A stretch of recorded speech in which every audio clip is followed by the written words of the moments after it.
Di semester 8 gue mau nakosa dan wisuda. Wih gila, 4 tahun 4 tahun 5 hari 4 tahun 5 hari Tuh, dihitung sama kampusnya 4 tahun 1 bulan. Karena gak mungkin kan ditulis 4 tahun 5 hari. 4 tahun 5 hari 5 Agustus gue tuh beres semuanya, lepas dari kampus tuh 5 Agustus. 4 tahun 5 hari. Gila itu. Wow, yang awalnya kita bukan siapa-siapa, nggak bisa apa-apa, tiba-tiba kita lulus tercepat, 10 besar tercepat. Keren. Halo semuanya, perkenalkan nama gue Topik dan selamat datang kembali di channel gue.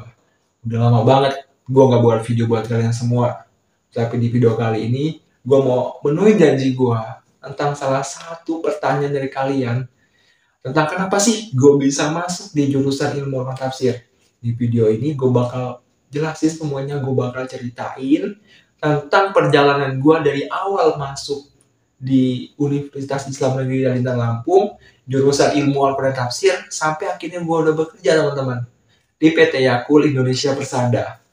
Nih gue punya seragamnya nih, bentar.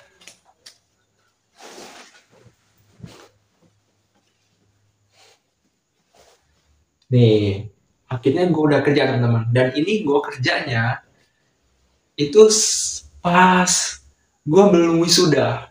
Pokoknya seminggu sebelum wisuda gue udah kena kerja. Dan nanti gue bakal bagi tips kepada kalian semua di dalam video ini. Jadi adalah runtutan cerita di dalam perkuliahan gue yang bakal gue tuangin dalam satu video.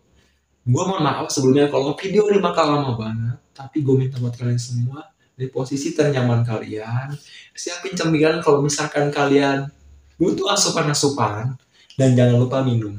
Oke, kita langsung mulai aja ceritanya. Dari awal pertama kali gue daftar di Universitas Islam Negeri ada di Lampung. Oke, gue seorang anak kelas 3. Gue sekolah di SMA Negeri 1 Kalianda. Di jurusan IPS dong tentunya, bukan IPA. Karena gue sadar diri bahwa gue gak bakal nyampe kalau belajar di IPA. Tapi di kelas 3 ini, gue pengen banget daftar SNPTN. Dan gue sangat berharap sekali bisa keterima di SNPTN. Tapi ya nasib namanya, gue gak keterima di SNPTN. Jurusan yang gue ambil itu adalah geografi. Gue daftarnya itu di Unila dan UGM. Ya pede aja dulu kan. Siapa tahu keterima di UGM, gak ada yang tahu, namanya nasib. Nah, akhirnya selama beberapa hari dari pendaftaran di SNPTN, gue juga daftar teman-teman di Sepan P3IN. Ada 3 jurusan yang gue ambil. Dan 2-nya ini satu universitas, satunya itu beda universitas. Ada 2 universitas yang gue ambil. Adalah UIN Lampung dan UIN Aceh. Mohon maaf ya, gue lupa namanya UIN Aceh itu apa. Tapi satunya di Aceh pokoknya. Nah, di UIN Lampung itu ada 2 jurusan yang gue ambil. Yang pertama itu adalah jurusan pendidikan agama Islam, yang kedua adalah jurusan ilmu Al-Quran dan Tafsir. Dan di UIN Aceh itu gue ngambil jurusan agama Islam, pendidikan agama Islam. Alasan gue ngambil jurusan pendidikan agama Islam itu simple. Gak ada hal yang bisa gue pelajarin di UIN selain agama. Menurut gue itu pada waktu SMA. Gue gak tahu kalau di UIN itu banyak hal yang bisa diekspor. Gue gak tahu banyak hal yang bisa kita kembangin di UIN. Yang gue tahu, ya UIN itu agama. Tempatnya kita belajar agama Islam. Ya jurusannya paling cocok adalah menjadi guru agama Islam. Nyambung kan dengan hal ini semua, UIN yang agama, kita belajar agama Islam, menjadi guru agama Islam. Oke, nyambung. Dan jurusan yang kedua itu adalah pendidikan, jurusan ilmu Al-Quran Tafsir. Sebenarnya, kenapa gue milih jurusan ilmu Al-Quran Tafsir? Ini adalah salah satu saran dari temen gue. Gue tahu hal ini sedengar konyol buat kalian semua. Tapi ya ini nyatanya, gue masuk atau gue milih jurusan ilmu Al-Quran Tafsir itu, yaitu asal dari rekomendasi teman gue. Kata dia sih simple. Lu bakal keren aja kok kalau misalkan lu masuk jurusan ilmu Al-Quran Tafsir. Ya cocok lah buat lu pelajarin di sana. Pasti keren kalau masuk sana. Udah simple sampai situ aja. Dan gue waktu itu percaya. Lu bayangin gak sih anak yang gak pernah mondok, ya kayak gak pernah sekolah mondok gitu lah ya. Walaupun rumah gue tuh deket pondok dan gue tuh ngaji di pondok, tapi gue gak mondok loh, cuma santri kalong gitu istilahnya. Dan gue pun SMP itu, SD mau ke SMP, itu pernah hampir mondok di tempat saudara, itu pun di pondok saudara. Tapi gue nggak pure mondok gitu loh, cuma sebulan di sana, cuma sebulan. Gue ditarik lagi sama ibu gue, ya itu kan gue nakal, jadi nggak bisa dipondokin. Balik lagi, dan pas gue daftar itu, gue nggak bisa apa-apa, gue bener. Bahkan kalau misalkan diuji sama anak-anak MTS, mungkin lebih jago anak-anak MTS banding gue soal agama. Jadi itu real banget. Tapi kalau misalkan kalian lihat semua video-video gue, kalian pasti ada sedikit apa ya, gue ngebocorin lah ya, kayak clue kenapa gue masuk ke jurusan ini. Disingkatnya, gue tuh ngomong kalau misalkan Allah tuh nggak manggil yang mampu, tapi Allah tuh memampukan yang dipanggil. Dan ini ngerubah semua hidup gue. Gue mulai tahu agama, gue mulai tahu aturan, gue mulai tahu semuanya hal tentang agama di sini, di UIN, di jurusan ilmu Al-Quran Tafsir ini. Yang pertamanya gue nol besar tentang agama, gue jadi tahu. Jadi kalau misalkan kalian nyuruh gue ngomong bahasa Arab dengan lancar, nyuruh gue nih hafalan 30 juz, nyuruh gue ini bisa baca kitab dengan lancar, ya gue gak bakal bisa kayak gitu semua. Kenapa? Karena gue bukan kalian yang notabene dari pondok. Gue anak SMA loh. Gue agama itu benar-benar kayak awam bagi gue. Yang gue tahu di SMA itu ya eskul, keren-kerenan, belajar ya biasa aja, bisa pulang main-main, sudah. Enggak, gue nggak kayak kalian yang anak pondok yang pulang langsung belajar, langsung ngaji, langsung ini. Enggak, jarak dari sekolah ke rumah pun 30 menit gue. Sampai rumah udah capek, malam harus main. Ya wajar dong, kita nggak tahu masa depan kita gimana. Yang kita tahu ya nikmatin aja hidup kita. Ya serahin aja semuanya pada Tuhan, udah. Pokoknya di situ aja. Dan akhirnya gue masuk jurusan ini dan gue nggak tahu apa-apa. Gue bener nggak tahu apa-apa. Gue masuk jurusan ini, ya udah gue nikmatin aja. Singkatnya di semester pertama, gue wow banget. Lo percaya gak sih?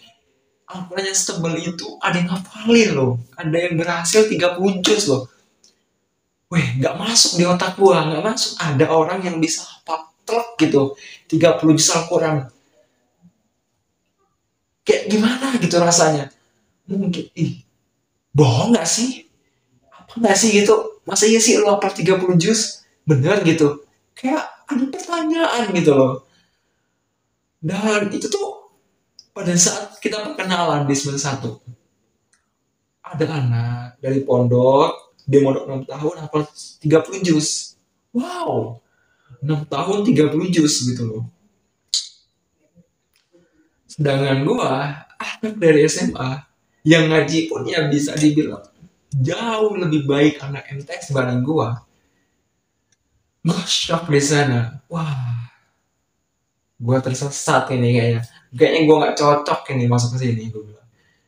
Tapi ya balik lagi, gue nggak tahu gue harus ngapain. Gue udah keluar duit banyak di sana, gue udah daftar, gue udah daftar ulang, gue udah bayar semester, bayar kosan, gaji sanggup. Apa? Masa iya gue mau keluar gitu loh? Gue udah nyemplung, kenapa gue nggak sekalian berenang gitu loh? Gue udah berdalamin di sana. Di semester 1 nih gue aneh banget pokoknya. Aneh banget. Gue banyak hal yang nggak pernah gue lihat sebelumnya. Cewek bercadar, anak yang selalu pakai peci, yang bawa-bawa tasbih gitu kan, itu aneh di mata gue tuh. Nggak apa ya, nggak biasa gue ngeliat kayak gitu. Dan itu baru gue lihat di AT, shock lah gue ya, apa cuman gue yang masuk, yang anak SMA masuk jurusan ini gitu loh. Bakal aneh banget kalau cuman gue. Tapi untungnya itu bukan cuman gue aja, bahkan hampir setengahnya, bahkan di bawah setengahnya, ya 35% pondok, 65%-nya anak SMA. SMK juga ada nih. Tapi yang membuat gue bertahan sampai gue lulus, sampai gue udah bekerja, ya itu kan lo tadi, gue nekat. Gue nggak tahu harus ngapain lagi, gue udah keluar duit banyak banget buat hal ini semua. Gimana caranya gue lulus, gimana caranya gue wisuda, gimana caranya gue selesai dan dapat kerjaan. Apapun itu gue serahin semuanya, gue pasang udah, pokoknya gue pengen lulus, gue kuliah. Tapi ada hal yang lebih aneh lagi di satu. Di saat BAK, gue nih banyak idenya. Entah itu soal yel-yel. Gue anak pramuka, gue bisa dong yel-yel dikit gitu kan. Akhirnya gue yel-yel lah di sana. Nah, gue ngide, banyak banget ide yang gue usulin. Kak, buat inilah, kak kita ginilah, harusnya kita kayak ginilah. Dan gue tampil di depan yel-yel gitu kan. Itu panitia tuh tertarik sama gue. Dan rupanya sebagian teman-teman gue juga notice, ini anak kayaknya bisa deh gitu. Kayaknya bisa deh kayak gitu ya. Mungkin ya, akhirnya pas pembagian kelas, gue ditunjuk Kosma. Kenapa? Karena mereka udah kenal gue semua. Gue pas PBAK, pas ospek itu gue perkenalan di depan, gue maju, gue yel-yel, gue semangatin, gue ngasih usulan, gue maju loh. Gue ngasih sumbangsi ide kepada mereka semua. Ya mungkin itu doktrin pertama mereka tentang gue. Dan anehnya, lebih anehnya, mereka anggap gue ini pinter. Padahal, gue yang insecure ngeliat mereka semua yang hafal 30 juz. Ngeliat mereka semua yang agamanya tuh bagus banget. Ngeliat mereka semua ini yang zikiran gitu loh, zikiran. You know lah. Anak SMA ngeliat hal kayak gitu tuh kayak wow banget gitu loh. Oke, gue Kosma di sini. Dan alhamdulillahnya di semester 1 itu gue masih bisa. Masih bisa. Dan IPK gue itu kayaknya sih tertinggi di kelas. 3,88 kalau nggak salah. Mungkin karena gue Kosma atau apa, ya gue nggak tahu. Tapi kayaknya gue di kelas itu paling tinggi. Kenapa? Karena ada pelajaran PPKN. Ada pelajaran PPKN, sosiologi, bahasa Indonesia, yang tentunya itu kelebihan aing. Kelebihan gue itu. Dan gue bisa hal itu. Mungkin itu semua bisa dongkrak gitu. Iya, nilai-nilai gue lah. Apalagi gue Kosma, gue dekat sama dosen. Ya tentunya dosen lebih kenal ke gue. Dan dosen lebih bisa berkomunikasi sama gue lah istilahnya. Dan di semester 1 juga gue ikut organisasi teman-teman. Ingat ya, di UIN tuh politiknya keras. Jadi kita juga harus bisa main organisasi. Kan ada 3 organisasi yang kayak populer lah ya di UIN. Yang pertama itu adalah kami, yang kedua PMII, dan yang ketiga itu HMI. Tebak mau ikut yang mana? Yang pertama, kedua, ketiga? Jawabannya yang ketiga teman-teman. Gue ikut HMI. Tapi ini ada tapinya nih. Gue cuma ikut setahun aja. Kenapa? Gue ikut setahun aja. Karena gue minder sama teman-teman gue yang udah hafal 30 juz, yang udah bisa baca kitab, yang zikiran, yang agama itu ngelotok banget gitu. Gue mondok di sana.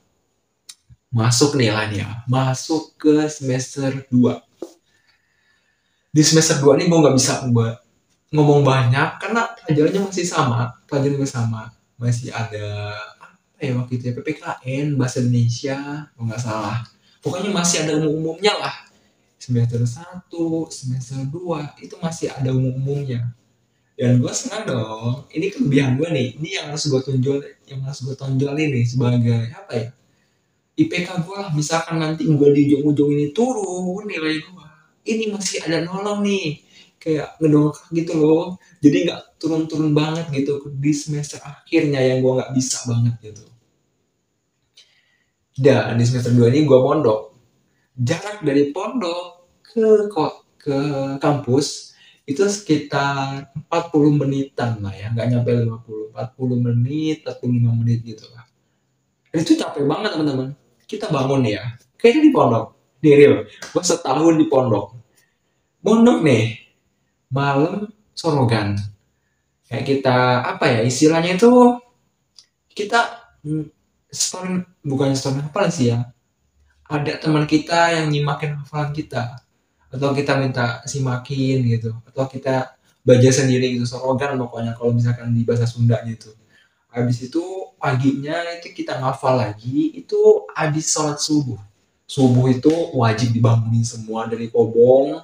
Habis itu kita sholat subuh, habis itu kita selesai sholat subuh ya zikiran. Habis zikiran itu kita setor hafalan kita. Ini bukan hafalan Quran teman-teman, hafalan kitab. Habis hafalan kitab itu kita baru mandi, baru berangkat kuliah. Pokoknya selesainya banget, selesainya itu jam 6 ataupun jam setengah 7 lah pokoknya. Pokoknya antara jam 6 jam setengah 7 itu gue udah selesai banget. Habis itu gue berangkat kuliah. Berangkat kuliah sampai kuliah ya nyampe jam 7 lewat. Pokoknya sebelum kita belajar di mata kuliah pertama. Pokoknya gue tuh selalu usahain datang sebelum dosen tuh datang. Gue usahain duduk sebelum dosen tuh duduk. Kayak gitu. Pokoknya gue tuh selalu berusaha ngasih yang terbaik dan yang terbaik banget buat diri gue sendiri dan buat masa depan gue. Walaupun gue nggak bisa apa-apa, udah. Pokoknya gue ngasih yang terbaik aja. Dan akhirnya itu gue lakuin. Enggak, dari kuliah gue pulang nih. Entah gue tuh pulangnya, misalkan ya namanya anak muda, beres kuliah itu kan gak nentu, kadang-kadang jam 1, kadang-kadang jam 3, kadang-kadang jam 5. Pokoknya sebelum maghrib, setengah jam sebelum maghrib pasti gue udah di pondok. Mau itu pulangnya jam 2 ya gue mampir ke kosan teman gue dulu buat ngopi, buat makan, buat istirahat, atau buat apapun, buat ngobrol segala macamnya. Gue pasti mampir ke kosan teman gue dulu. Akhirnya jam 5 gue pasti pulang, nyampe sana itu mau maghrib, ya mandi cuci bentar, habis itu kita sholat maghrib, habis itu ngaji. Habis ngaji itu kita selesai ngaji maghrib, habis itu isya kita baca kitab, ngaji kitab, habis itu udah tidur, serogan tidur. Itu gue lakuin selama 1 tahun. Dan apakah kalian menyangka bahwa gue ini pintar baca kitab? Apakah kalian menyangka bahwa banyak hafalan di dalam otak gue tentang kitab? Sayang sekali. Itu bahkan Anda meleset, teman-teman. Enggak. Mungkin kalau baca sedikit-sedikit bisa, tapi enggak jago banget. Mungkin kalau hafal sedikit-sedikit ada, tapi enggak hafal banget, kayak gitu. Dan gue ngerasa hal ini enggak cocok gue ajarin ke kalian semua. Gue enggak cocok loh ngaji kitab ke kalian semua. Pasti banyak salahnya. Makanya alasan misalkan kalian nanya ke gue nih, bang coba sih ngomong bahasa Arab, bang coba sih baca kitab atau segala macamnya yang berhubungan dengan pondok, ya pasti gue nggak bakal bisa buat videonya. Kenapa? Karena itu bukan kalian gue. Di video ini, di channel ini, gue ngasih solusi dari hal yang udah gue alamin dan hasilnya tuh bagus. Dan ini videonya. Dan kalaupun itu gue hasil belum bagus, gue pasti bakal menyatakan ke kalian semua gimana menurut pendapat kalian, atau enggak ini upaya-upaya yang udah gue lakuin tapi hasilnya belum maksimal, tapi ada juga yang jalannya ke sini yang harus kalian tempuh gitu. Gak mesti loh apa yang di pikiran kalian tentang gue yang banyak hafalannya itu gue benar banyak hafalannya, enggak. Gue bisa mempertahankan juz 30 aja, alhamdulillah banget pokoknya. Alhamdulillah banget itu. Namanya kenikmatan anak tuh beda-beda ya teman-teman. Ada orang yang orientasinya itu harus hafal 30 juz. Ada orang yang bisa hafal 1 juz saja sudah alhamdulillah banget gitu. Kayak nikmatnya tuh berasa banget gitu. Beda teman-teman. Kita nggak bisa menyamaratakan gitu loh. Kayak teman gue yang hafal 30 juz, terus gue nggak bisa hafal 30 juz, gue stres gitu. Enggak. Guru tahfiz kita itu aja. Itu memaklumi loh kalau kita nggak hafal. Kenapa? Karena potensi setiap anak itu beda-beda. Mungkin buat dia itu potensi terbaiknya, tapi bagi kita itu belum tentu teman-teman. Kenapa? Karena kita beda sama dia, kayak gitu. Pokoknya masa semester 2 gue ini masa-masa yang bisa dibilang ya sangat di luar dugaan gue. Banyak hal yang bisa gue capai di semester 2 ini tentang agama. Satu kan tentang perkenalan dan apa ya,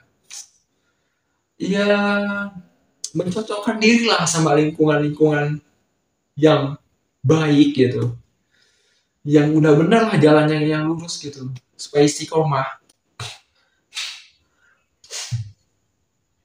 Semester 2 itu belajar bagaimana cara menjalani hal-hal yang baik itu secara istiqomah banget gitu. Dengan pembimbing, itu dengan pondok. Masuk semester 3. Semester 3 ini gue di mana ya? Di situ, wih, gue ngontrak di sini. Gue ngontrak sendiri nih di sini.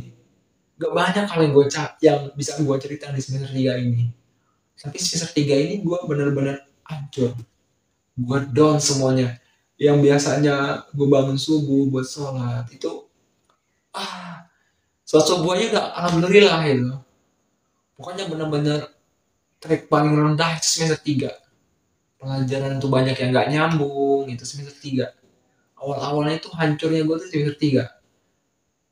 Mata kuliah di semester 3 ini tahfiz, habis itu bahasa Arab, habis itu hafalan, habis itu apa lagi ya, fikih nggak salah mah, dan pokoknya tentang agama yang detail lah. Dan ini udah menjurus ya, jadi semester 1 sama semester 2 itu kan belum menjurus teman-teman, semester 3 itu udah menjurus. Jadi semester 3 inilah awal-awal kita belajar tentang ilmu Al-Quran dan tafsir di semester 3. Dan ini gue hancur banget, hancurnya semester 3 ini. Mungkin kalau misalkan tahu ya tahu cuma sedikit aja gitu loh. Gue nggak bisa maksimal di semester 3 ini. Dan akhirnya awal banget mau masuk semester 4 dan udah masuk kayaknya waktu itu ya. Sebulan enggak 2 bulan kayaknya mah. Covid. Nah ini menyesuaikan lagi kita. Kita belajar di rumah sama teman-teman. Tau gak sih? Gue mau cerita sedikit. Gue punya trik kalau misalkan kalian mau UAS tapi kalian gak mau belajar dan nilai kalian gede. Mau tau gak nih?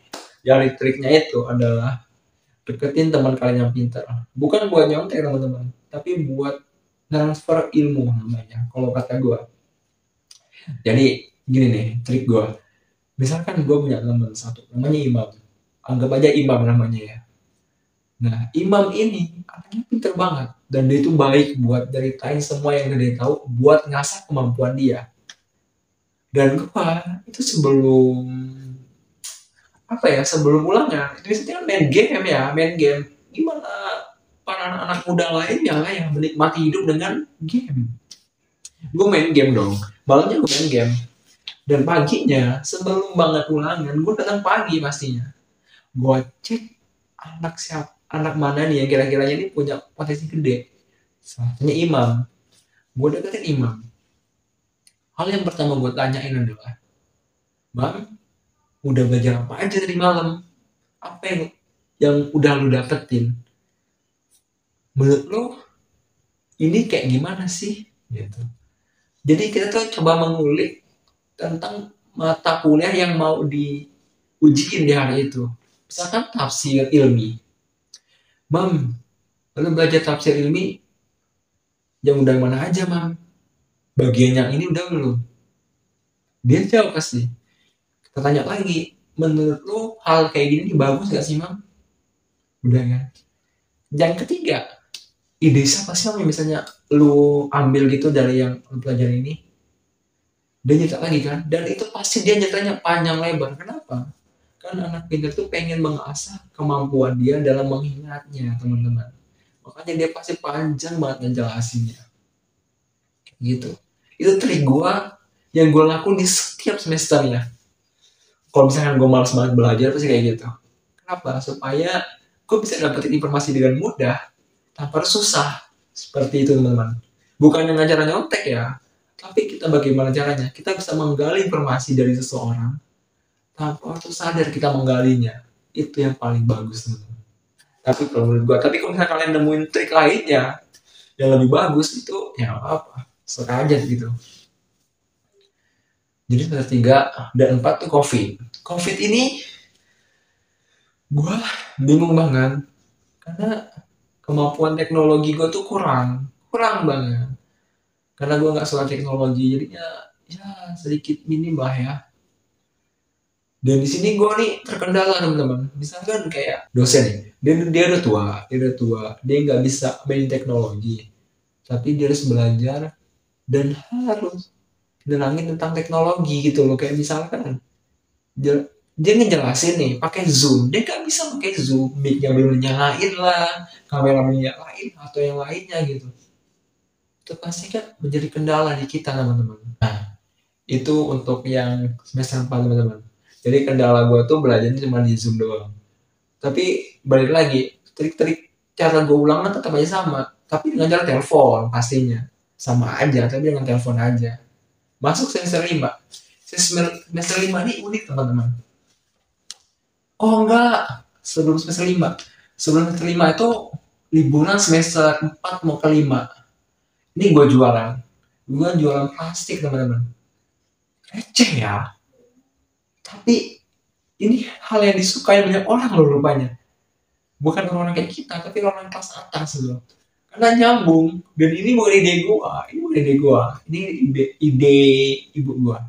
Jadi katanya dia gini. Daripada kamu diem aja di rumah, baik kamu jualan, lumayan duitnya bisa ditabung. Jualan apa gue bilang? Jualan plastik. Kenapa plastik? Emang ada yang mau beli plastik? Ada. Plastik itu barang yang nggak bisa kadaluarsa. Nah plastik ini juga barang yang selalu diperluin. Wow, itu kayak wow, ini ide baru nih, harus kita terapin nih. Nah jadi gue tuh belilah plastik di salah satu toko plastik terbesar di Bandar Lampung. Gue monjak tuh dari rumah gue di Bakauheni ke Bandar Lampung, balik lagi ke Bakauheni, di Bakauheni. Dalam waktu 2 bulan ini, gue udah profit teman-teman, udah profit 2 juta lebih lah.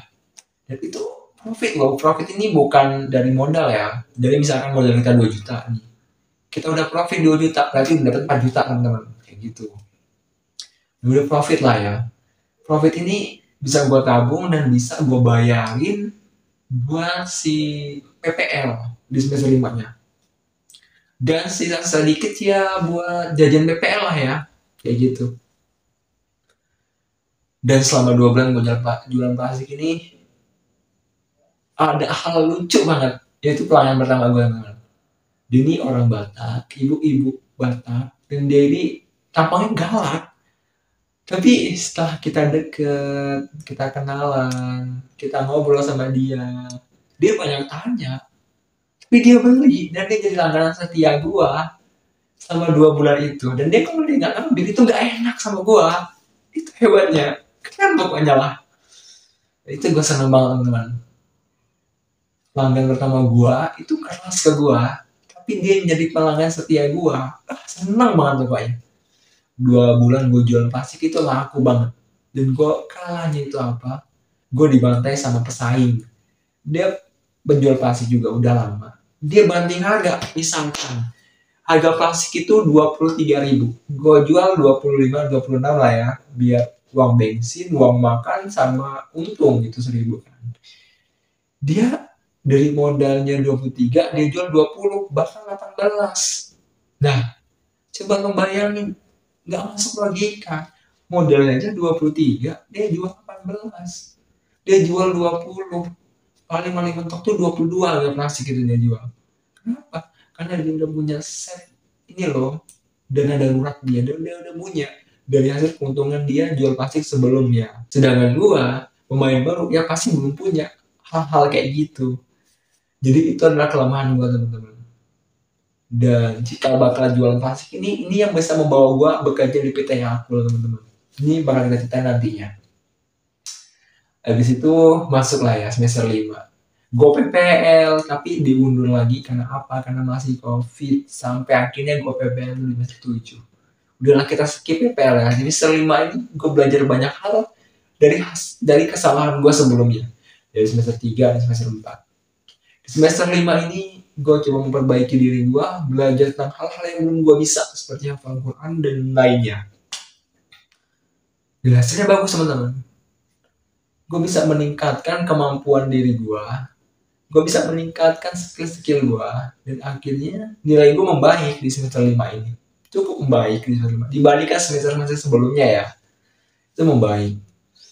Dan pelajaran yang bisa gue dapat di semester 5 ini masih ada kesempatan loh. Di saat kalian udah menyerah masih ada kesempatan.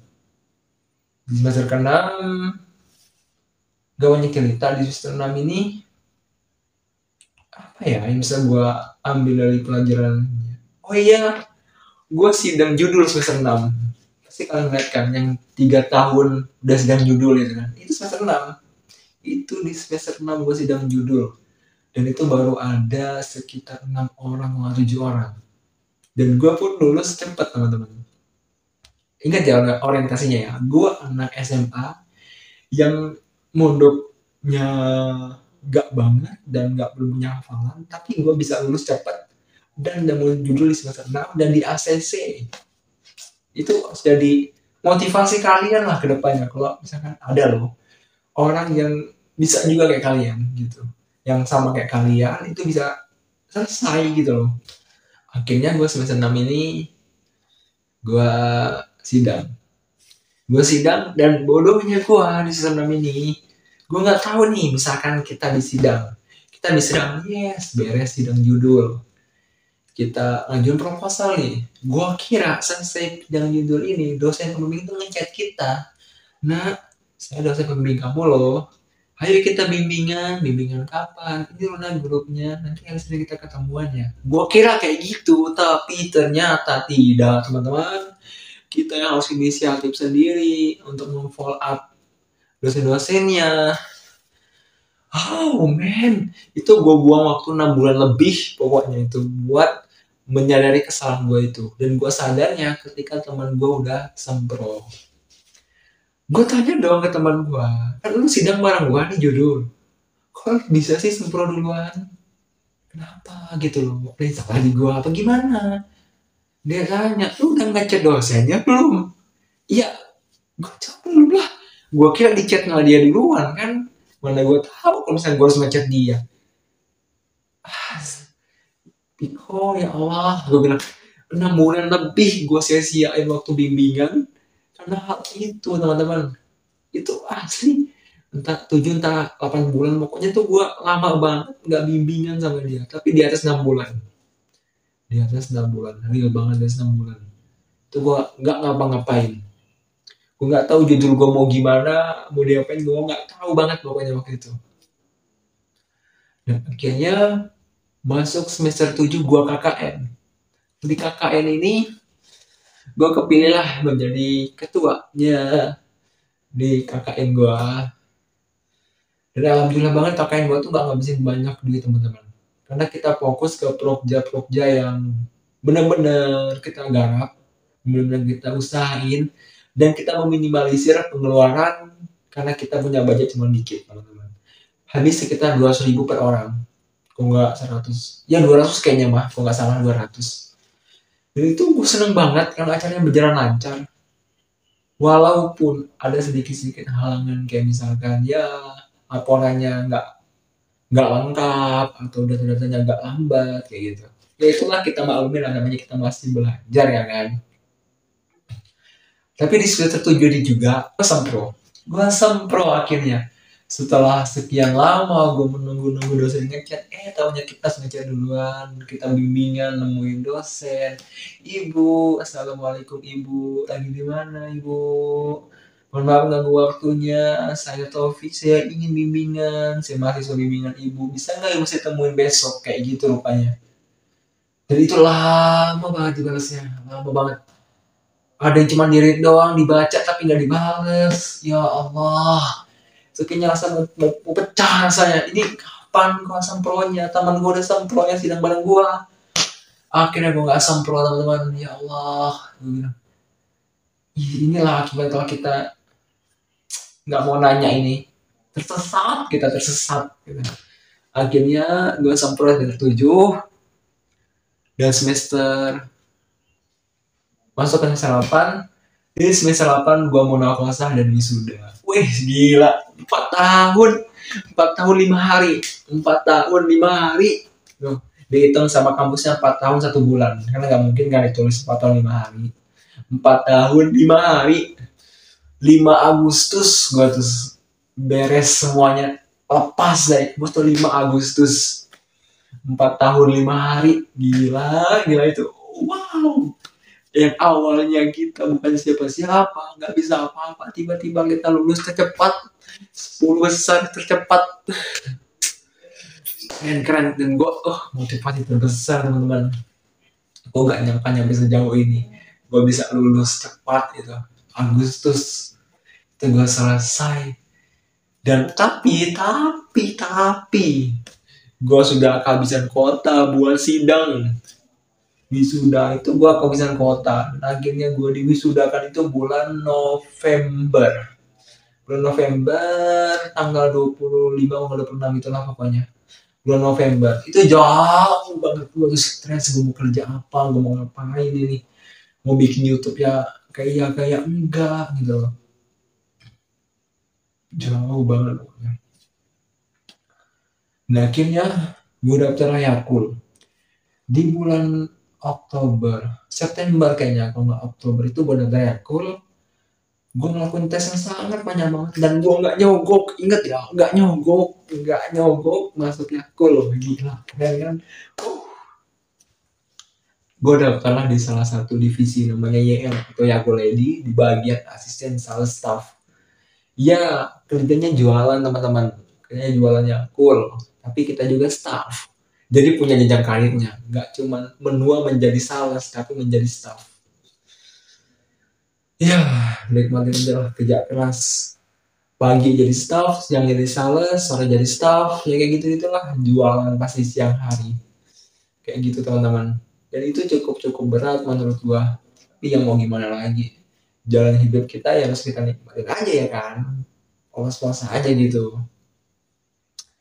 Dan akhirnya nih, gue baru berhasil lolos di Yakul itu awal November. Dan itu gue belum wisuda. Wah bayangkan, belum wisuda sudah kerja tanpa nyogok. Luar biasa. Nah, kalau ini mempermudah semua urusan hambanya yang berprasangka baik sama dia. Dan Allah selalu memberikan suatu hal itu sesuai dengan kebutuhan hambanya. Karena gue waktu itu gabut, gimana caranya gue kerja, udah kayak gitu aja. Akhirnya gue keterima di Yakul. Tapi sebelum gue daftar Yakul tuh gue daftar yang lain, kayak gue daftar BSI, gue daftar lagi Bank Muamalat, habis itu gue daftar lagi Holland Bakery, gue daftar lagi di Sampurna pokoknya di PT Sampurna gue daftar. Itu udah interview pertama dan akhirnya gue nggak lolos lagi. Tes pertama, kedua, dan ketiga nggak lolos. Akhirnya gak ada panggil sampai sekarang, nggak ada permintaan apa-apa dan gue nggak ada apapun teman-teman. Nah, yang artinya gue nggak lolos dong mau kayak gitu. Tapi udahlah, gue udah kerja, gue bilang udah jadi akun. Gue udah kerja dari awal November, habis itu Desember, Januari sekarang ini. Berarti udah mau masuk gajian ketiga teman-teman. Gajian ketiga di akhir bulan ini, gajian ketiga. Ya senang aja lah bisa bantu orang tua. Tapi nggak enaknya ya, kita jauh dari orang tua tuh. Kita jauh loh, kita punya duit tapi kita jauh dari orang tua. Kayak gimana sih gitu, pilihannya berat teman-teman.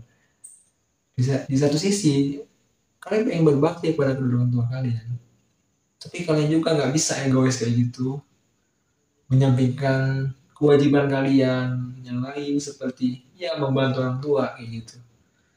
Ya emang sih kita di rumah membantu orang tua itu kan mendingan kerjaan dia juga, tapi kalau kita kerja itu kan banyak membantu finansial mereka gitu loh.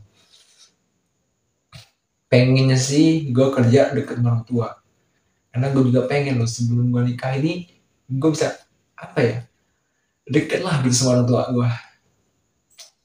Dan gue bukan males buat sekali sama kalian ya, kalau misalkan bahasa gue nih ngomongnya gua lu, karena di Lampung itu ngomong gua lu itu biasa. Malah kalau ngomongnya saya kamu tuh kayak orang pacaran gitu loh. Kalian ngerti kan?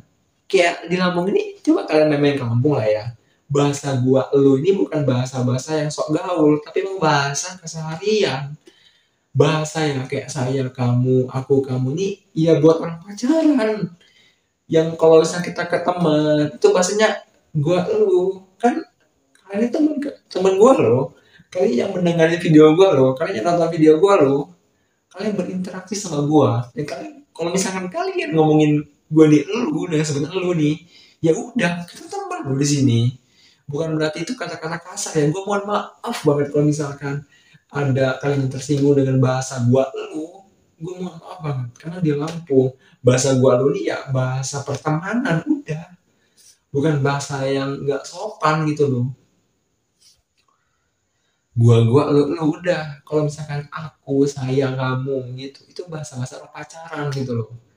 Jadi ya agak lain dia omongin kalau misalkan kayak gitu. Apalagi mau gue ceritain ya, gue masuknya kuliah itu ada banyak banget tesnya teman-teman. Ada misalkan kayak tes berkas. Nih yang paling menarik itu interview terakhir.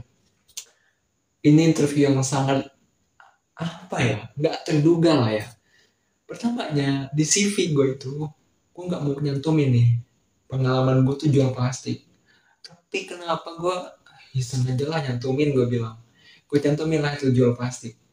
Dan pas interview terakhir itu gue ditanyain jual plastik teman-teman.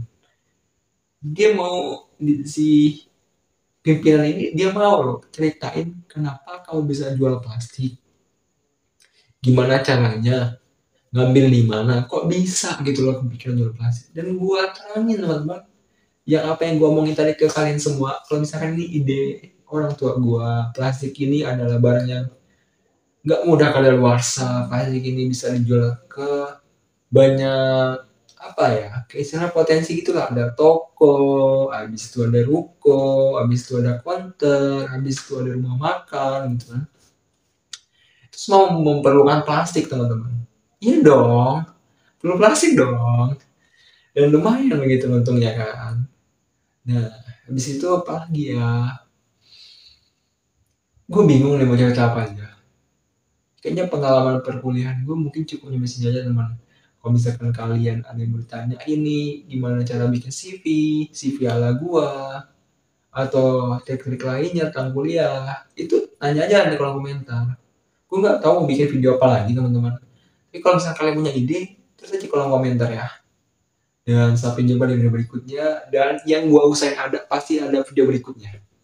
Gua usahain banget ada video berikutnya. Jadi tonton terus, stay terus di channel ini. Insya Allah aktif teman-teman. Setiap minggunya minimal satu video. Dadah. Assalamualaikum warahmatullahi wabarakatuh. Sampai jumpa di video berikutnya. Halo semuanya, perkenalkan nama gue Topik dan selamat datang kembali di channel gue. Udah lama banget gue gak buat video buat kalian semua. Tapi di video kali ini gue mau memenuhi janji gue tentang salah satu pertanyaan dari kalian. Tentang kenapa sih gue bisa masuk di jurusan ilmu orang tafsir. Di video ini gue bakal jelasin semuanya, gue bakal ceritain tentang perjalanan gue dari awal masuk di Universitas Islam Negeri Dalintang Lampung, jurusan ilmu Al-Quran Tafsir, sampai akhirnya gue udah bekerja teman-teman di PT Yakul Indonesia Persada. Nih gue punya seragamnya nih, bentar.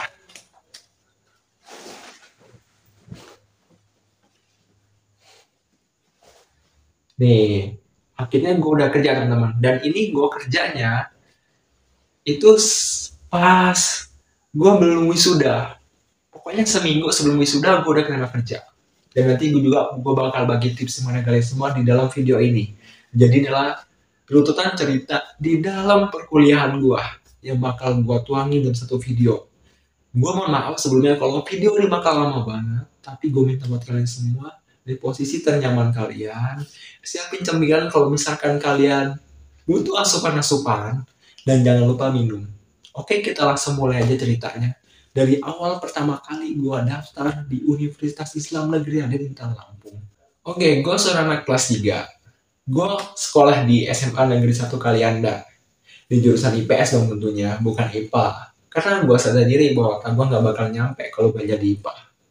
Tapi di kelas 3 ini, gue pengen banget daftar SNPTN. Dan gue sangat berharap sekali bisa keterima di SNPTN. Tapi ya nasib namanya, gue gak keterima di SNPTN. Jurusan yang gue ambil itu adalah geografi. Gue daftarnya itu di Unila dan UGM. Ya pede aja dulu kan. Siapa tahu keterima di UGM gak ada yang tahu, namanya nasib.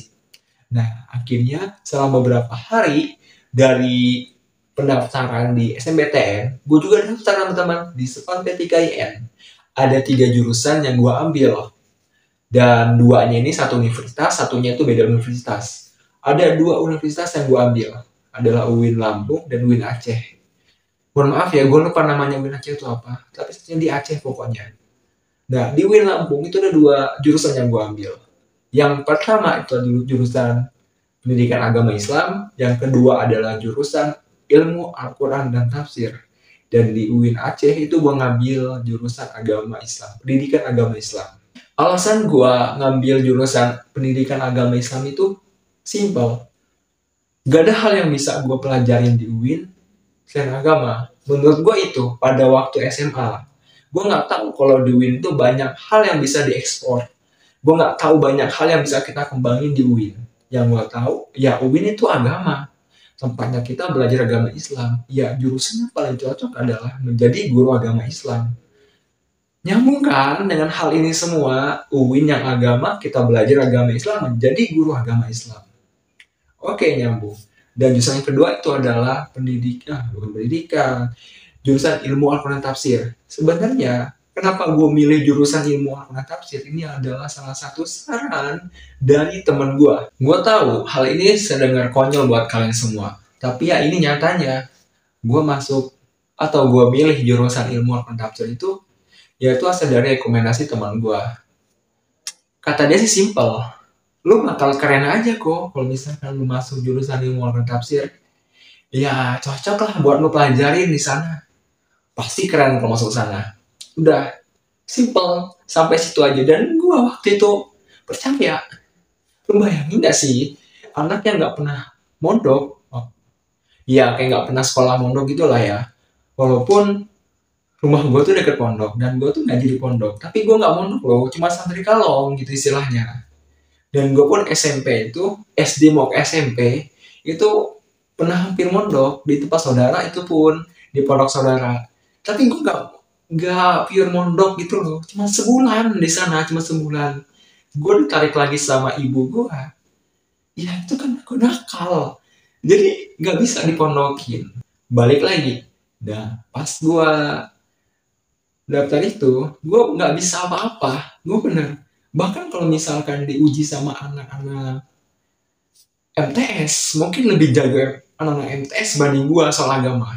Jadi itu real banget. Tapi kalau misalkan kalian lihat semua video-video gue, kalian pasti ada sedikit, apa ya, gue ngebocorin lah ya, kayak clue kenapa gue masuk ke jurusan ini. Disingkatnya, gue tuh ngomong kalau misalkan Allah tuh gak manggil yang mampu, tapi memampukan yang dipanggil. Dan ini ngerubah semua hidup gue.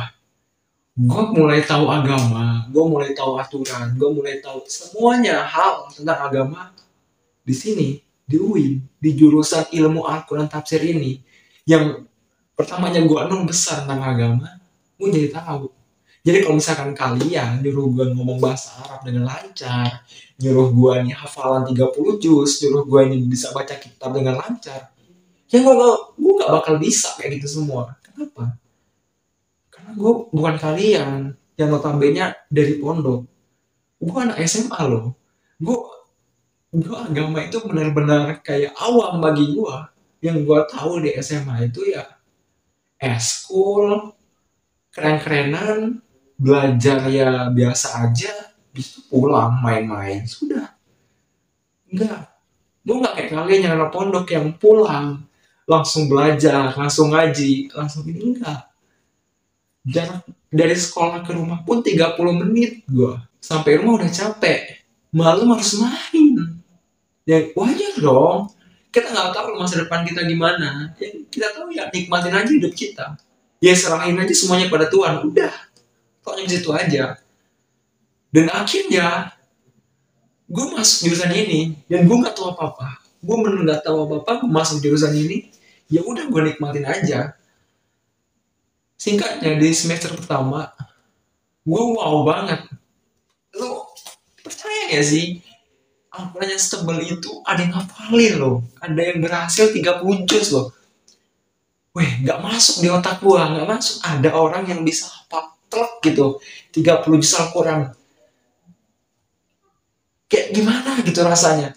Mungkin, bohong gak sih?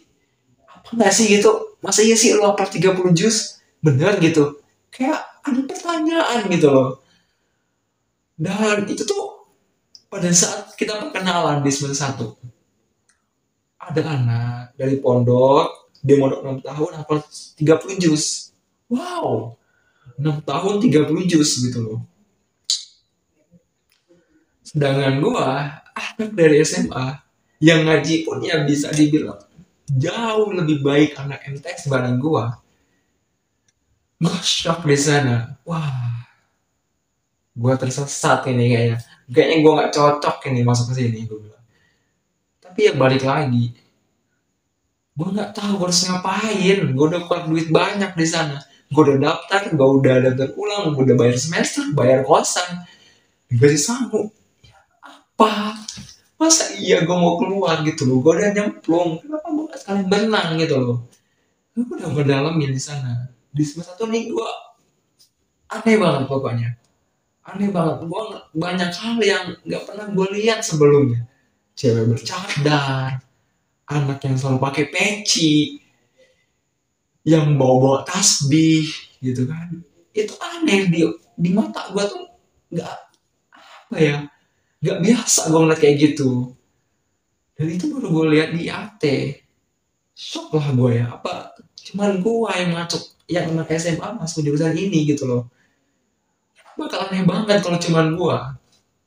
Tapi untungnya itu bukan cuman gue aja, bahkan hampir setengahnya, bahkan di bawah setengahnya, ya 35% pondok, 65%-nya anak SMA.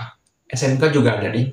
Tapi yang membuat gue bertahan sampai gue lulus, sampai gue udah bekerja, ya itu kan lo tadi, gue nekat, gue nggak tahu harus ngapain lagi, gue udah keluar duit banyak banget buat hal ini semua. Gimana caranya gue lulus, gimana caranya gue wisuda, gimana caranya gue selesai dan dapat kerjaan, apapun itu gue serahin semuanya, gue pasang udah, pokoknya gue pengen lulus, gue kuliah. Tapi ada hal yang lebih aneh lagi di satu. Di saat BAK, gue nih banyak idenya, entah itu soal yel-yel, gue anak pramuka, gue bisa dong yel-yel dikit gitu kan. Akhirnya gue yel-yel lah di sana. Nah, gue ngide, banyak banget ide yang gue usulin, kak buat inilah, kak kita ginilah, harusnya kita kayak ginilah. Dan gue tampil di depan yel-yel gitu kan. Itu panitia tertarik sama gue. Dan rupanya sebagian teman-teman gue juga notice, ini anak kayaknya bisa deh gitu. Kayaknya bisa deh kayak gitu ya. Mungkin ya, akhirnya pas pembagian kelas, gue ditunjuk Kosma. Kenapa? Karena mereka udah kenal gue semua. Gue pas PBAK, pas ospek itu gue perkenalan di depan, gue maju, gue yel-yel, gue semangatin, gue ngasih usulan, gue maju loh, gue ngasih sumbangsi ide kepada mereka semua. Ya mungkin itu doktrin pertama mereka tentang gue. Dan anehnya, lebih anehnya, mereka anggap gue ini pinter. Padahal gue yang insecure ngeliat mereka semua yang hafal 30 juz, ngeliat mereka semua yang agamanya tuh bagus banget, ngeliat mereka semua ini yang zikiran gitu loh, zikiran, you know lah. Anak SMA ngeliat hal kayak gitu tuh kayak wow banget gitu loh. Oke, gue kosma di sini.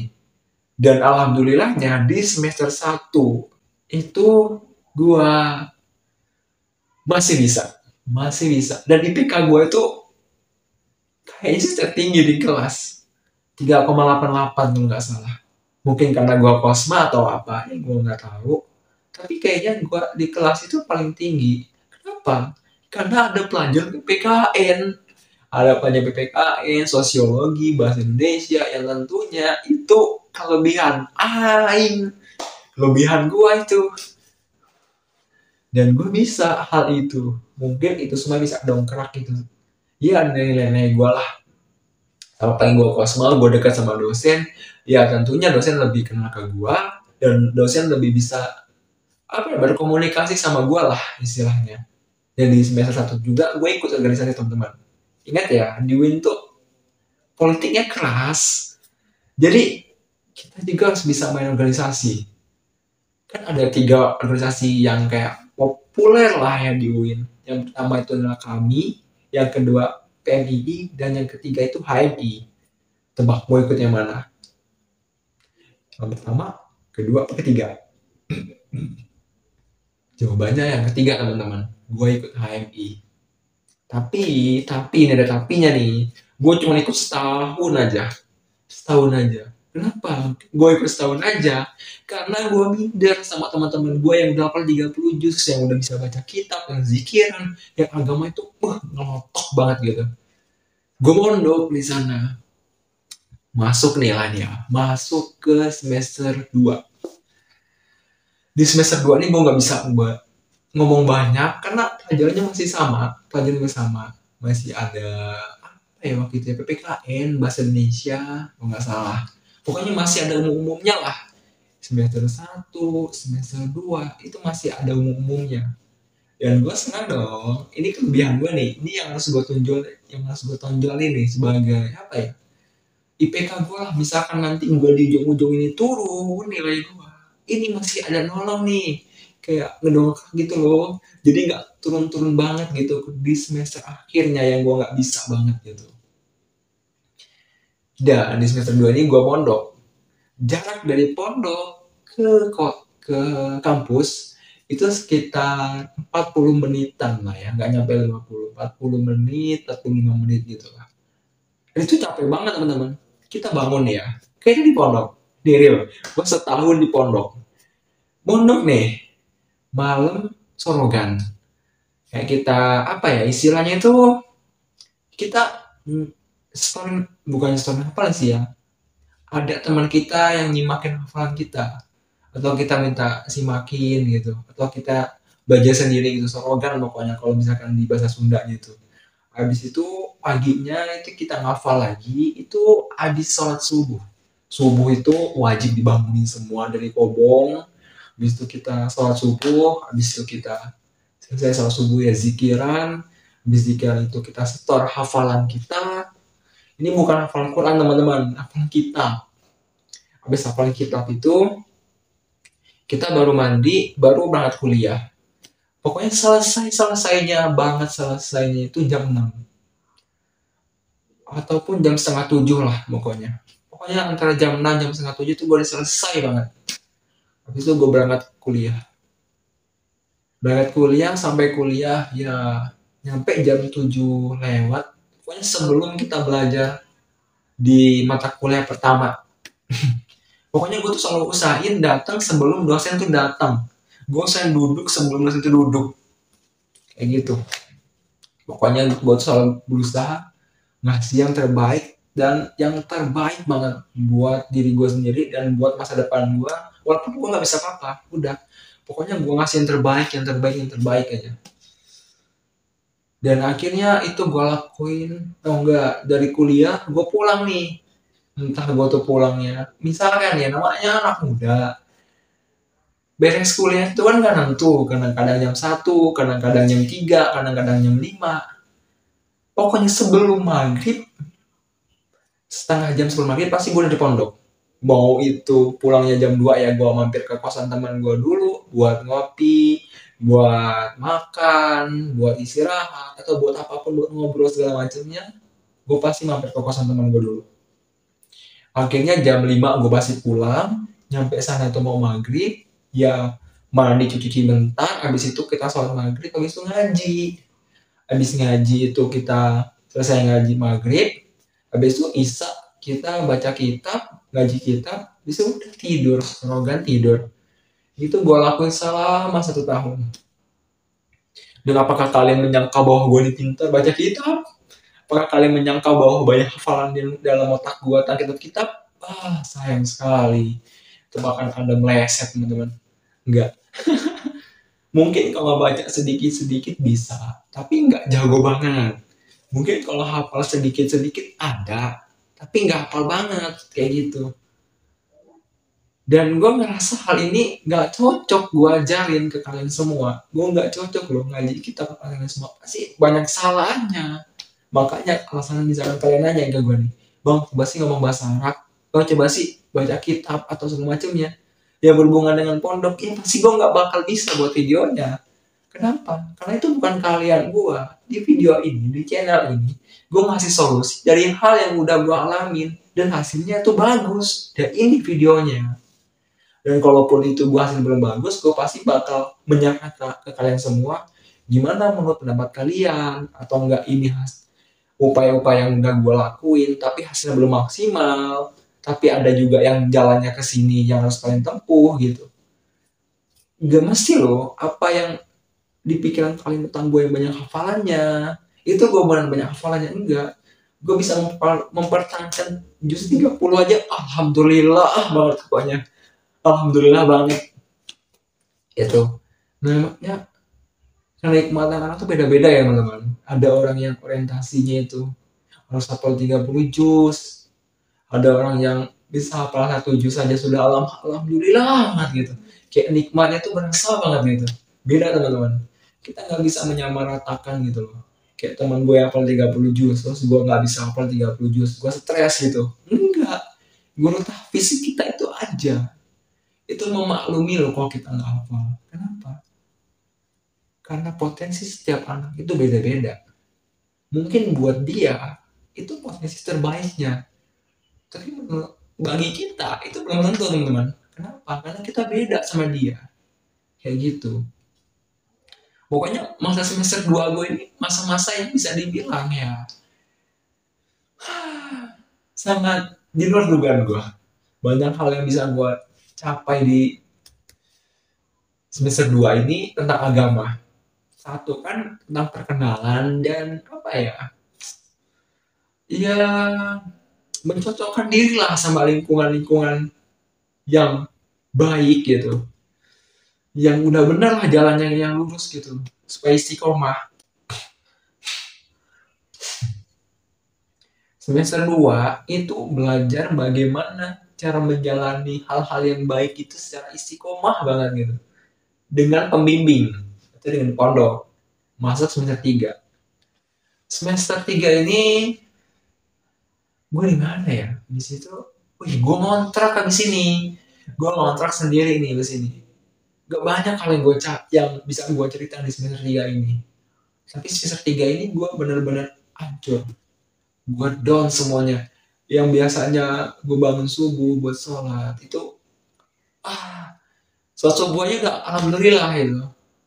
Pokoknya bener-bener track paling rendah itu semester 3. Pelajaran tuh banyak yang gak nyambung itu semester 3. Awal-awalnya itu hancurnya gue tuh semester 3. Mata kuliah di semester 3 ini tahfiz, habis itu bahasa Arab, habis itu hafalan, habis itu apa lagi ya, fikih nggak salah mah, dan pokoknya tentang agama yang detail lah. Dan ini udah menjurus ya. Jadi semester 1 sama semester 2 itu kan belum menjurus teman-teman. Semester 3 itu udah menjurus. Jadi semester 3 inilah awal-awal kita belajar tentang ilmu Al-Quran dan tafsir di semester 3. Dan ini gue hancur banget, hancurnya semester 3 ini. Mungkin kalau misalkan tahu ya tahu cuma sedikit aja gitu loh. Gue nggak bisa maksimal di semester 3 ini. Dan akhirnya awal banget mau masuk semester 4 dan udah masuk kayaknya waktu itu ya, sebulan enggak 2 bulan kayaknya mah, COVID. Nah ini menyesuaikan lagi kita belajar di rumah sama teman-teman. Tau gak sih, gue mau cerita sedikit. Gue punya trik kalau misalkan kalian mau UAS tapi kalian gak mau belajar dan nilai kalian gede. Mau tau gak nih? Jadi triknya itu adalah deketin teman kalian yang pintar. Bukan buat nyontek teman-teman, tapi buat transfer ilmu namanya kalau kata gue. Jadi gini nih trik gue. Misalkan gue punya teman satu namanya Imam, anggap aja Imam namanya ya. Nah Imam ini anaknya pintar banget dan dia itu baik buat ceritain semua yang dia tahu buat ngasah kemampuan dia. Dan gue itu sebelum ulangan itu biasanya main game. Gimana para anak-anak muda lainnya lah yang menikmati hidup dengan game. Gue main game dong, malamnya gue main game. Dan paginya sebelum banget ulangan gue datang pagi pastinya. Gue cek anak siapa anak mana nih yang kira-kiranya ini punya potensi gede. Salah satunya Imam. Gue deketin Imam. Hal yang pertama gue tanyain adalah, Bang, udah belajar apa aja dari malam? Apa yang udah lu dapetin? Menurut lu ini kayak gimana sih? Gitu. Jadi kita tuh coba mengulik tentang mata kuliah yang mau diujiin di hari itu. Misalkan tafsir ilmi. Mam, lalu belajar tafsir ilmi yang udah mana aja, Mam? Bagian yang ini udah belum? Dia jawab pasti. Kita tanya lagi, menurut lu hal kayak gini bagus gak sih, Mam? Udah kan? Yang ketiga, ide siapa sih Mam, misalnya lu ambil gitu dari yang lu pelajari ini? Dia nyerita lagi kan, dan itu pasti dia nyeritanya panjang lebar. Kenapa? Kan anak pintar tuh pengen mengasah kemampuan dia dalam mengingatnya, teman-teman. Makanya dia pasti panjang banget ngejelasinnya. Gitu. Itu trik gue yang gue lakuin di setiap semesternya. Kalau misalkan gue malas banget belajar pasti kayak gitu. Kenapa? Supaya gue bisa dapetin informasi dengan mudah tanpa susah. Seperti itu, teman-teman. Bukan dengan cara nyontek ya, tapi kita bagaimana caranya? Kita bisa menggali informasi dari seseorang tanpa harus sadar kita menggalinya. Itu yang paling bagus, teman-teman. Tapi kalau menurut gue, tapi kalau misalnya kalian nemuin trik lainnya yang lebih bagus, itu ya apa, suka aja gitu. Jadi semester 3 dan 4 tuh COVID ini gue bingung banget karena kemampuan teknologi gue tuh kurang banget, karena gue nggak suka teknologi, jadinya ya sedikit minim lah ya. Dan di sini gue nih terkendala, teman-teman. Misalkan kayak dosen nih, dia udah tua, dia nggak bisa main teknologi, tapi dia harus belajar dan harus nerangin tentang teknologi gitu loh. Kayak misalkan dia ngejelasin nih pakai Zoom, dia nggak bisa pakai Zoom, mic-nya belum nyalain lah, kamera belum nyalain atau yang lainnya gitu. Itu pasti kan menjadi kendala di kita, teman-teman. Nah, itu untuk yang semester 4, teman-teman. Jadi kendala gue tuh belajarnya cuma di Zoom doang. Tapi balik lagi, trik-trik cara gue ulangan tetap aja sama, tapi dengan cara telepon pastinya. Sama aja, tapi dengan telepon aja. Masuk semester 5.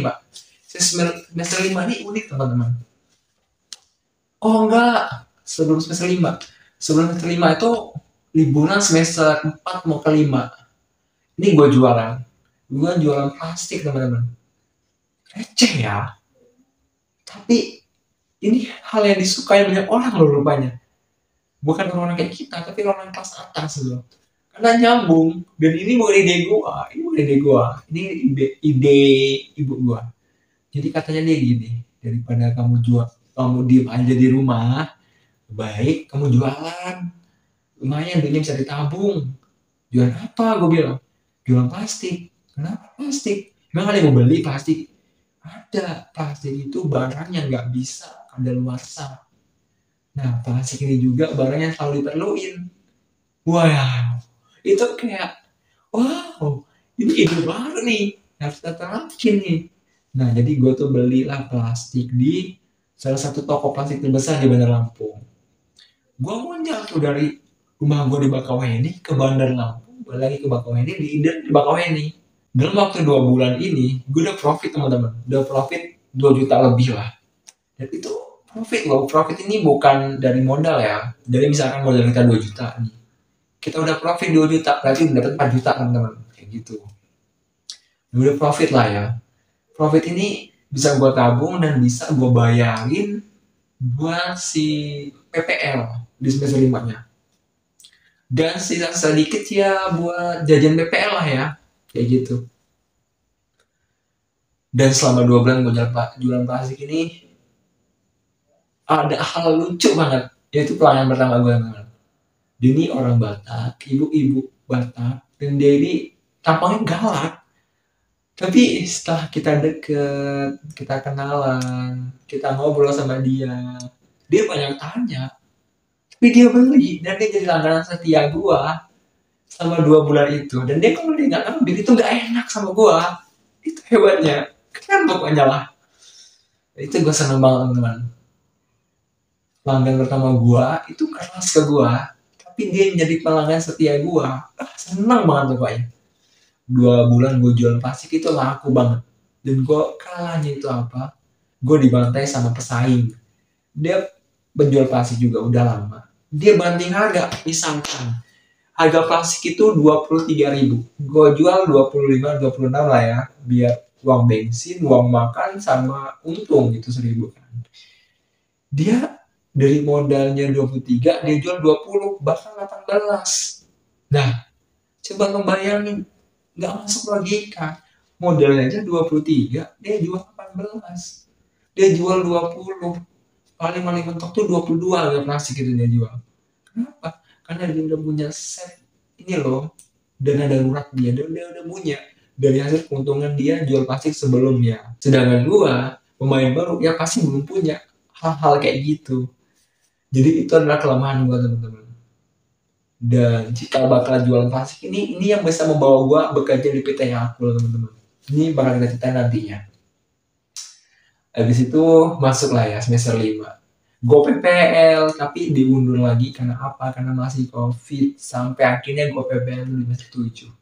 Udahlah kita skip PPL ya. Jadi semester 5 ini gue belajar banyak hal dari kesalahan gue sebelumnya. Dari semester 3 dan semester 4. Di semester 5 ini gue coba memperbaiki diri gue, belajar tentang hal-hal yang belum gue bisa seperti hafal Quran dan lainnya. Dan hasilnya bagus teman-teman. Gue bisa meningkatkan kemampuan diri gue bisa meningkatkan skill gue, dan akhirnya nilai gue membaik di semester 5 ini. Cukup membaik di semester 5 dibandingkan semester sebelumnya ya. Itu membaik. Dan pelajaran yang bisa gue dapat di semester 5 ini masih ada kesempatan loh. Di saat kalian udah menyerah masih ada kesempatan. Di semester ke-6 gak banyak cerita. Di semester 6 ini apa ya yang bisa gue ambil dari pelajaran. Oh iya, gue sidang judul semester 6. Pasti kalian lihat kan yang 3 tahun udah sidang judul itu kan. Itu semester 6. Itu di semester 6 gue sidang judul. Dan itu baru ada sekitar 6 orang atau 7 orang. Dan gue pun lulus cepat teman-teman. Ingat ya orientasinya ya. Gue anak SMA yang mondoknya gak banget dan gak belum punya hafalan. Tapi gue bisa lulus cepat. Dan udah mulai judul di semester 6 dan di ACC.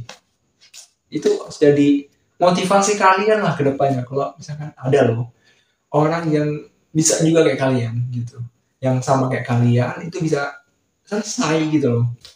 Akhirnya gue semester 6 ini gue sidang dan bodohnya gue di semester 6 ini gue nggak tahu nih, misalkan kita di sidang yes beres sidang judul, kita ngajuin proposal nih. Gue kira selesai sidang judul ini dosen pembimbing tuh ngechat kita, nah saya dosen pembimbing kamu loh, ayo kita bimbingan kapan, ini Rona grupnya, nanti harus kita ketemuan ya. Gue kira kayak gitu, tapi ternyata tidak teman-teman. Kita yang harus inisiatif sendiri untuk memfollow up dosen-dosennya. Oh man, itu gue buang waktu 6 bulan lebih pokoknya itu buat menyadari kesalahan gue itu. Dan gue sadarnya ketika teman gue udah sempro.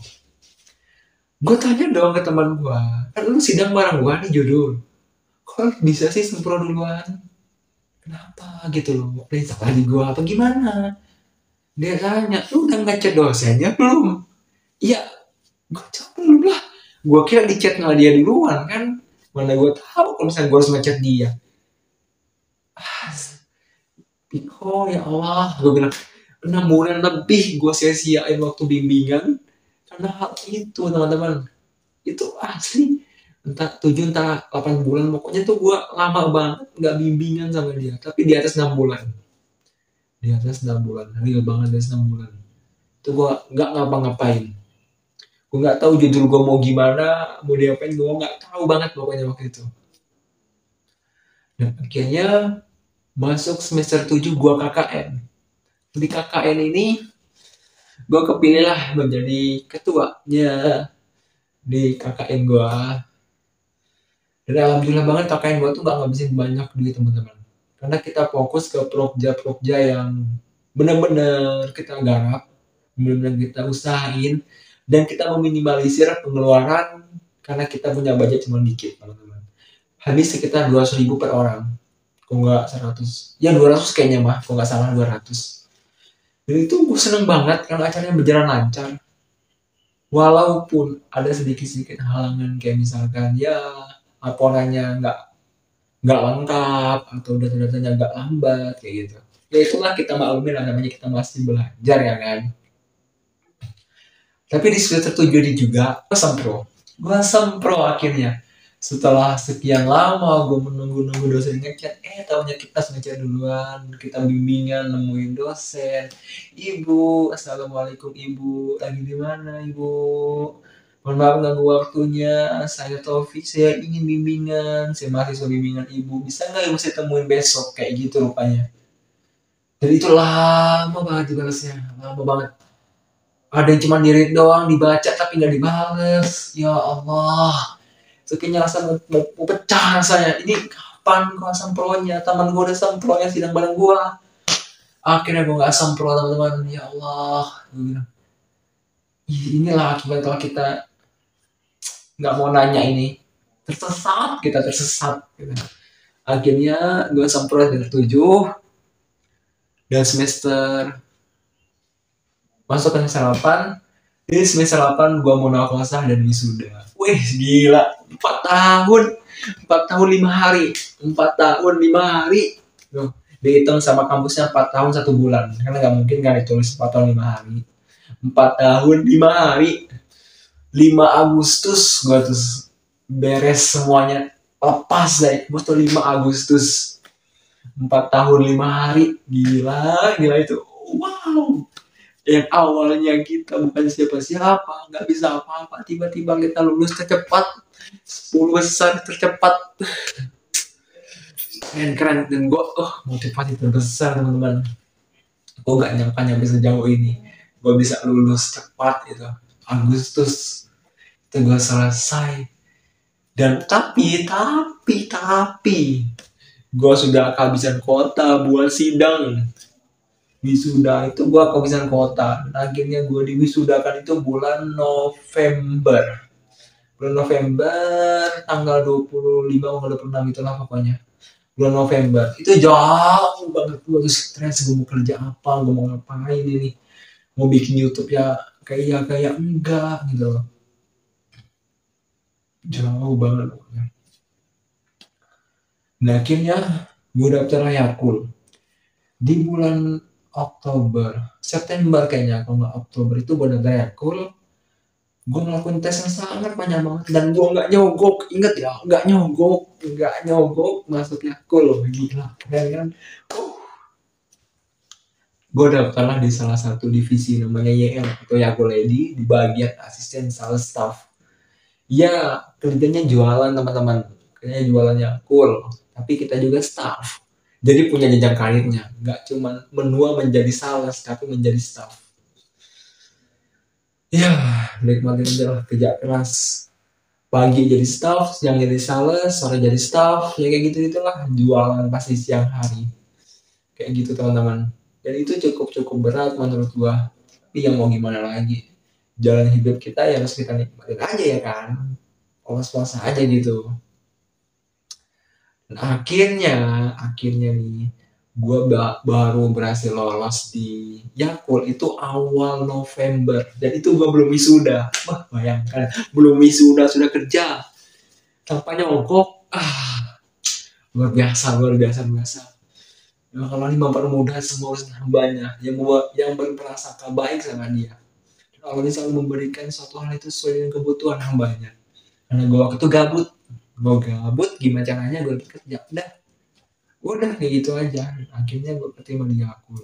Tapi sebelum gue daftar Yakul itu gue daftar yang lain, kayak gue daftar BSI, gue daftar lagi Bank Muamalat, habis itu gue daftar lagi Holland Bakery, gue daftar lagi di Sampurna pokoknya, di PT Sampurna gue daftar. Itu udah interview pertama dan akhirnya gue nggak lolos lagi. Tes pertama, kedua, dan ketiga nggak lolos. Akhirnya gak ada panggilan sampai sekarang, gak ada permintaan apa-apa, dan gue gak ada apapun teman-teman. Nah, yang artinya gue gak lolos dong mau kayak gitu. Tapi udahlah, gue udah kerja, gue bilang udah jadi aku. Gue udah kerja dari awal November, habis itu Desember, Januari sekarang ini. Berarti udah mau masuk gajian ketiga teman-teman. Gajian ketiga di akhir bulan ini, gajian ketiga. Ya seneng aja lah bisa bantu orang tua, tapi nggak enaknya ya kita jauh dari orang tua tuh. Kita jauh loh, kita punya duit tapi kita jauh dari orang tua. Kayak gimana sih gitu, pilihannya berat teman-teman. Di satu sisi kalian pengen berbakti pada kedua orang tua kalian, tapi kalian juga nggak bisa egois kayak gitu, menyampingkan kewajiban kalian yang lain seperti ya membantu orang tua kayak gitu.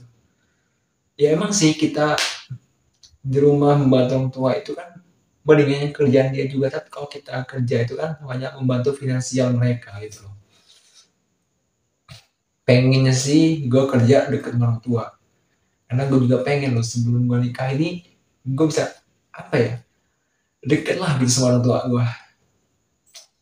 Dan gue mohon maaf buat sekali sama kalian ya kalau misalkan bahasa gue nih ngomongnya gua lu, karena di Lampung itu ngomong gua lu itu biasa. Malah kalau ngomongnya saya kamu tuh kayak orang pacaran gitu loh. Kalian ngerti kan? Kayak di Lampung ini, coba kalian main-main ke Lampung lah ya. Bahasa gua lu ini bukan bahasa-bahasa yang sok gaul, tapi emang bahasa keseharian. Bahasa yang kayak saya, kamu, aku, kamu ini ya buat orang pacaran. Yang kalau misalnya kita ke teman, itu bahasanya gua lu. Kan kalian ini temen gua loh. Kalian yang mendengarin video gua loh, kalian yang nonton video gua loh, kalian berinteraksi sama gua. Dan kalian kalau misalkan kalian ngomongin gua di elu dengan sebutan elu nih, ya udah kita teman loh di sini. Bukan berarti itu kata-kata kasar ya. Gua mohon maaf banget kalau misalkan ada kalian yang tersinggung dengan bahasa gua elu. Gua mohon maaf banget karena di Lampung bahasa gua elu nih ya bahasa pertemanan udah, bukan bahasa yang nggak sopan gitu loh. Gua lu udah, kalau misalkan aku sayang kamu gitu itu bahasa-bahasa pacaran gitu loh. Jadi ya agak lain dia omongin kalau misalkan kayak gitu. Apalagi mau gue ceritain ya, gue masuknya akul itu ada banyak banget tesnya teman-teman. Ada misalkan kayak tes berkas. Nih yang paling menarik itu interview terakhir. Ini interview yang sangat apa ya, nggak terduga lah ya. Pertamanya di CV gue itu gue nggak mau nyantumin nih pengalaman gue tuh jual plastik, tapi kenapa gue iseng aja lah nyantumin, gue bilang gue cantumin lah itu jual plastik. Dan pas interview terakhir itu gue ditanyain jual plastik teman-teman. Dia mau si pimpinan ini dia mau loh ceritain kenapa kamu bisa jual plastik, gimana caranya, ngambil di mana, kok bisa gitu loh kepikiran jual plastik. Dan gue terangin teman-teman, yang apa yang gue omongin tadi ke kalian semua, kalau misalkan ini ide orang tua gue, plastik ini adalah barang yang nggak mudah kadaluarsa, plastik ini bisa dijual ke banyak apa ya, kayak istilah potensi gitulah, ada toko, habis itu ada ruko, habis itu ada counter, habis itu ada rumah makan gitu kan. Terus mau memerlukan plastik teman-teman, iya dong, perlu plastik dong, dan lumayan begitu untungnya kan. Nah habis itu apa lagi ya, gue bingung nih mau cerita apa aja. Kayaknya pengalaman perkuliahan gue mungkin cukup nyampe sini aja teman. Kalau misalkan kalian ada yang bertanya ini gimana cara bikin CV ala gue, atau teknik lainnya tentang kuliah, itu tanya aja di kolom komentar. Gue nggak tahu mau bikin video apa lagi teman-teman. Tapi kalau misalkan kalian punya ide, terus aja kolom komentar ya. Dan sampai jumpa di video berikutnya. Dan yang gue usahain ada, pasti ada video berikutnya. Gue usahain banget ada video berikutnya. Jadi tonton terus, stay terus di channel ini. Insya Allah aktif teman-teman. Setiap minggunya minimal 1 video. Dadah. Assalamualaikum warahmatullahi wabarakatuh. Sampai jumpa di video berikutnya.